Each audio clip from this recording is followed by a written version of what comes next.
के पहले पहला बेस अगर क्लियर रहेगा तो अगले मेथड और अच्छे से। तो अब फोर्थ मेथड जो है ये ज्यादा लॉजिकल मेथड, इसको बोलते हैं डिस्काउंटेड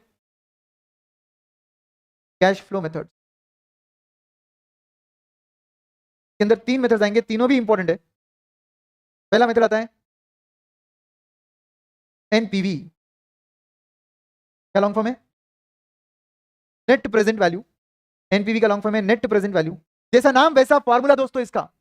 नेट प्रेजेंट वैल्यू निकालना होगा तो present value of cash inflow निकालो, present value of cash outflow निकालो, नेट कर दो। तो फॉर्मूला क्या होगा NPV? NPV is equal to present value of cash inflow minus present value of cash outflow. Present value of cash inflow minus present value of cash outflow. कैसे करते हैं इसको सॉल्व, एग्जांपल से आगे बढ़ेंगे।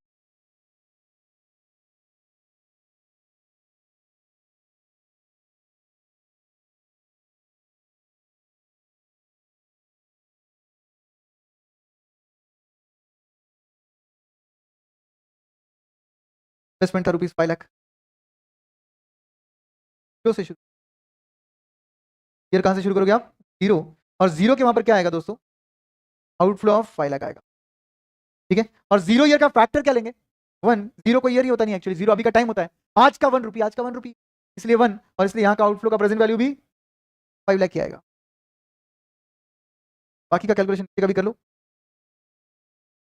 5 1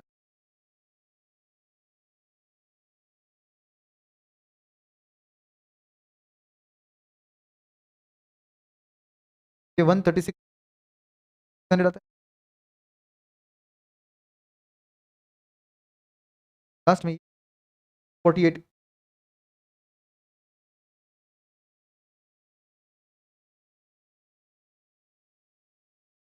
9 लाख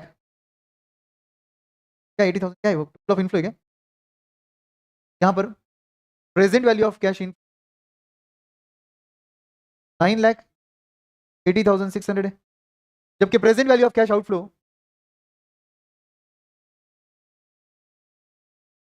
5 लाख है। तो ऑब्वियस सी बात है, इनफ्लो का total minus outflow will give you final NPV. NPV comes to 4,80,600। Positive और नेगेटिव? Positive NPV. तो एनपीवी जब पॉजिटिव होता है इसका मीनिंग प्रोजेक्ट को एक्सेप्ट कर लेना चाहिए। लॉजिक क्या है समझो, मगर सिर्फ एनपीवी पॉजिटिव प्रोजेक्ट एक्सेप्ट ऐसा मत याद रखो। हमने इन्वेस्टमेंट किया था 5 लाख, हमको रिटर्न चाहिए थे 10% के, हमारा 10% डिस्काउंटिंग फैक्टर है। हमारे 10% के डिस्काउंटिंग के बाद में जो कैश इनफ्लो आ रहे हैं उसको आउटफ्लो में से माइनस करने के बावजूद भी पॉजिटिव इनफ्लो आ रहा है, पॉजिटिव इनफ्लो बचा हुआ है, इसका मतलब you are getting returns more than 10%। पहला इंटरप्रिटेशन करें, you are getting returns more than 10% because 10% से डिस्काउंटिंग करने के बावजूद भी आंसर और बच रहा है। इनफ्लो माइनस आउटफ्लो करके आंसर और बच रहा है, इसका मतलब ये वो पॉजिटिव आंसर बच रहा है, मतलब ये प्रोजेक्ट हमको 10% से ज्यादा का रिटर्न दे रहा है। आपका रिक्वायर्ड रेट 10% ही था, तभी तो आपने डिस्काउंटिंग फैक्टर 10 लिया। ये 10% क्या होता है मालूम है आपको? तो बोलते हैं कॉस्ट ऑफ कैपिटल, जिसको आप क्यों बोलते हो सर? क्यों सर कॉस्ट ऑफ कैपिटल क्यों है सर? वो बिकॉज मेरी कंपनी में आने वाला पैसा जिस कॉस्ट से आ रहा है मैं उससे ज्यादा रिटर्न कमाना चाहूंगा ना, तो वो मेरा मिनिमम रिक्वायर्ड रेट बन जाएगा। मेरा मिनिमम रिक्वायर्ड रेट बन जाता है दोस्तों। तो इसीलिए मिनिमम से मिनिमम मुझे चाहिए था 10%, और बावजूद इसके 10% के फैक्टर्स डालकर वो इनफ्लो को डिस्काउंट कर कर भी मेरे पास और फिगर बच ही रहा है पॉजिटिव, इसका मतलब तो चिंता करने की जरूरत नहीं है, मेरा रिटर्न 10% से ज्यादा है। एक्सेप्ट कर लो। दूसरा इंटरप्रिटेशन ये है कि आज 5 लाख इन्वेस्ट कर कर आज मुझे एक्स्ट्रा कैश इनफ्लो बच रहा है 4,80,600 का, इसलिए मैंने प्रोजेक्ट आज 5 लाख इन्वेस्ट कर आज 9,80,600 मिल रहा है। तो आज थोड़ा, वो तो 13 लाख मिल रहा है भाई, उसकी आज की वैल्यू 9,80,600 है, बावजूद इसके मैंने 5 लाख इन्वेस्टमेंट किया, तो एक्स्ट्रा वैल्यू कितनी आ रही है? 4,87,600। तो ये तो प्रॉफिट हुआ सर, प्रॉफिट नहीं, extra cash in. We hate the word profit in capital, we love the word cash flow. ये मेरा क्या बन गया? Cash flow. Extra cash flow है मेरे पास, इसलिए मैंने पॉजिटिव रहने के बाद एक्सेप्ट कर लेना चाहिए। एनपीवी अगर नेगेटिव आता है तो रिजेक्ट। समझ गए? दो प्रोजेक्ट है सपोज, एक का एनपीवी आ रहा है, दूसरे का एनपीवी 2,90,000 आ रहा है, ये वाला एक्सेप्ट हो क्योंकि इसका एनपीवी ज्यादा पॉजिटिव है। तो आज की घड़ी में मेरे पास ज्यादा इन्फ्लो मिला हुआ, मेरे लिए अच्छा है ना। अंडरस्टूड? तो ये एनपीवी का इंटरप्रिटेशन था। आप बोलोगे भाई सिंगल प्रोजेक्ट है पॉजिटिव एनपीवी है, एक्सेप्ट कर लो। दो प्रोजेक्ट है जिसका एनपीवी हायर पॉजिटिव है, एक्सेप्ट कर। अब आते हैं मेथड 2 पर, बी मेथड, प्रॉफिटेबिलिटी इंडेक्स क्या है?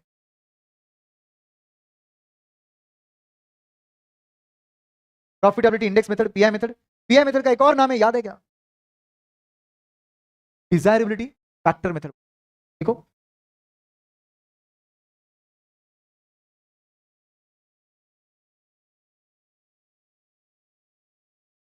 Desirability factor method. अब यहां पर एग्जांपल सेम एज अबव लिख दो, ऊपर एग्जांपल के आगे लिख दो सेम एज अबव, वहां पर एनपीवी का डेटा यूज होता है वैसे भी, सेम एज अबव।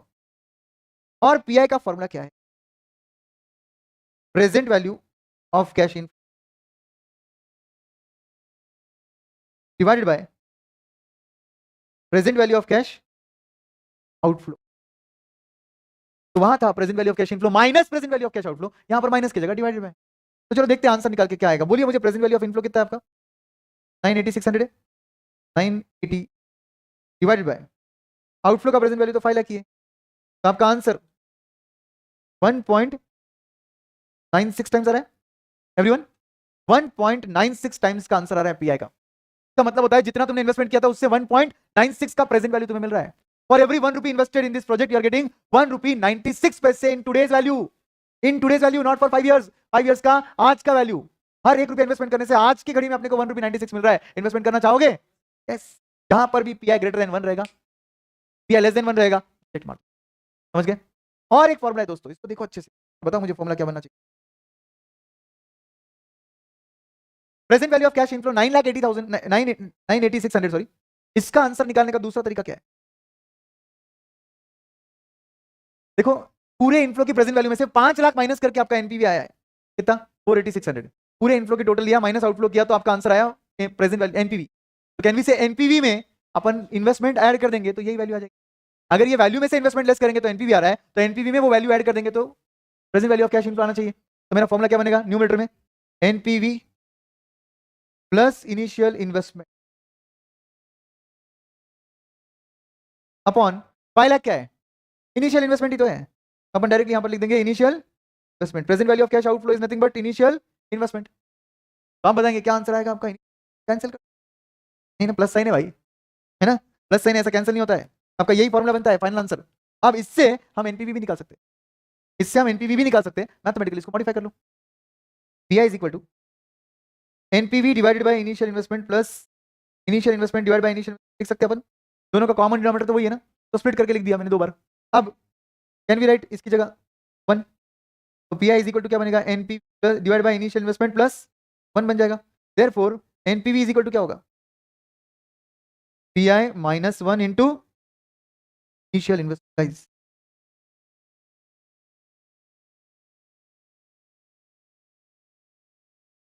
एनपीवी का फॉर्मूला बन रहा है PI minus 1 into initial investment, right? कोई दिक्कत है, कोई डाउट है?